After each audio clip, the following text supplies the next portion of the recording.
Pertama-tama, mari kita panjatkan puji dan syukur atas kehadirat Tuhan Yang Maha Esa, karena atas izinnya kita dapat mendengarkan pidato untuk memperingati Hari Pahlawan ini. Dengan hormat kepada Pak Willy selaku Guru Bahasa Indonesia di SMA Gembala Baik, serta Ibu Francisca Luciana sebagai Guru PPKN di SMA Gembala Baik. Bapak dan Ibu Guru yang saya hormati, serta teman-teman sekalian yang saya banggakan, hari ini saya mendapat kesempatan untuk menyampaikan sesuatu hal mengenai kepahlawanan dalam rangka memperingati Hari Pahlawan. Sebagaimana kita ketahui, bahasa Indonesia telah dijajah Belanda selama 350 tahun. Belum lagi oleh Jepang, selama itu pula kita dibodohi dan ditipu.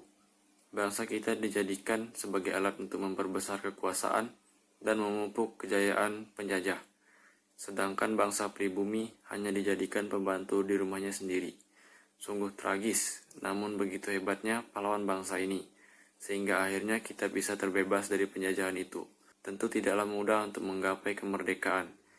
Semua bisa terwujud atas kerja keras pahlawan Indonesia dalam menghadapi penjajahan.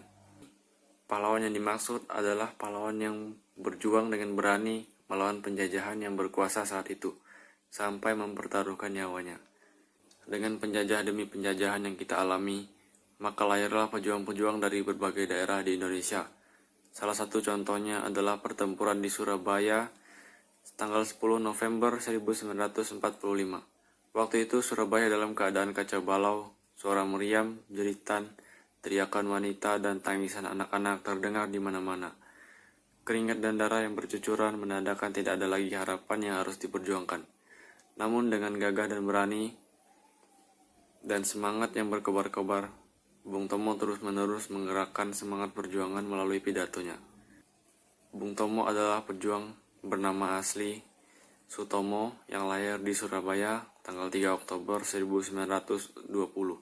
Meski banyak pertumpahan darah yang terjadi, semangat yang mereka miliki tidaklah pernah pudar.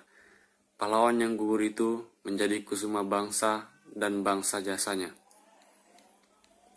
Perjuangan para pahlawan tanpa kenal lelah, tanpa kenal letih, siang maupun malam. Siap siaga menghalau serangan musuh yang selalu datang tiba-tiba, dan mereka tidak pernah mengharapkan gaji atau imbalan apapun. Yang mereka harapkan hanya satu, yaitu Indonesia terbebas dari penjajahan dan merdeka. Teman-teman yang berbahagia, dapatkah kita bayangkan betapa beratnya perjuangan yang harus mereka lalui untuk melawan penjajah itu. Namun karena tekad yang kuat, mereka berhasil menumpas penjajahan, meskipun itu hanya berbekal bambu runcing yang merupakan senjata tradisional mereka. Mereka mampu melawan penjajah yang menggunakan senjata modern itu, dan menggunakan senjata paling ampuh pada saat itu.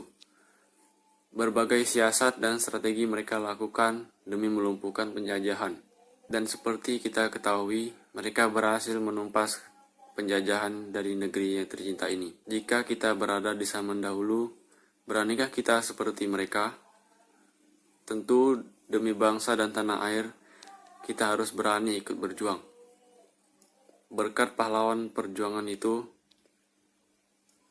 bangsa Indonesia akhirnya merdeka dengan dilandasi proklamasi dan kemerdekaan, dan adanya Sumpah Pemuda yang berisi kebulatan tekad dalam 3 butir pernyataan itu.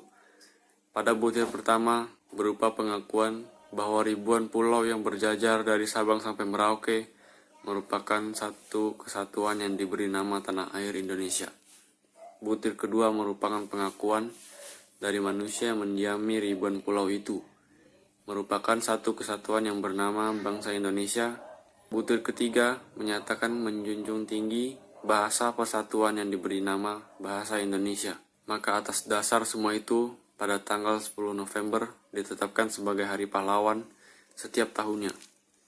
Dalam memperingati Hari Pahlawan ini, marilah kita sejenak renungkan dan mengingatkan kembali sosok pahlawan Indonesia yang gagah dan berani maju ke medan tempur untuk mempertahankan kemerdekaan yang didamba-dambakan rakyat saat itu.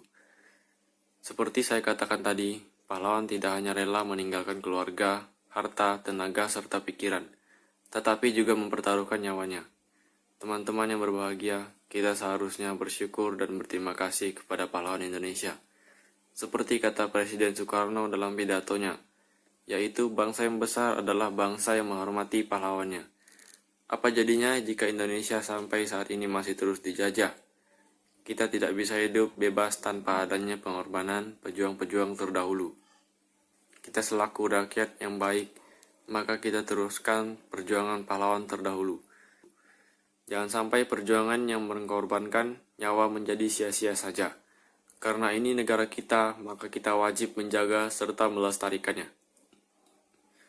Untuk mewujudkan rasa syukur dan terima kasih, banyak cara yang dapat kita lakukan. Salah satunya terus berusaha, belajar, serta menjadikan bangsa Indonesia yang berilmu agar bangsa Indonesia tidak dijajah lagi oleh kebodohannya. Selain itu, kita dapat menjaga adat dan budaya Indonesia. Jangan sampai budaya kita dijajah oleh budaya luar. Karena jika kita tidak mencintai budaya kita, siapa lagi yang akan menjaga keberadaan budaya Indonesia? Marilah mulai sekarang kita selamatkan bangsa kita dari berbagai macam penjajahan yang terjadi. Jika pemuda-pemudi mempunyai tekad yang kuat untuk memajukan Indonesia, maka kita pasti bisa mempertahankan apa yang para pejuang pertahankan di zaman dulu. Demikian harapan dan ajakan yang saya dapat sampaikan. Semoga apa yang saya sampaikan dapat bermanfaat bagi teman-teman umumnya dan bagi saya khususnya. Terima kasih atas perhatiannya teman-teman. Lebih kurangnya saya mohon maaf.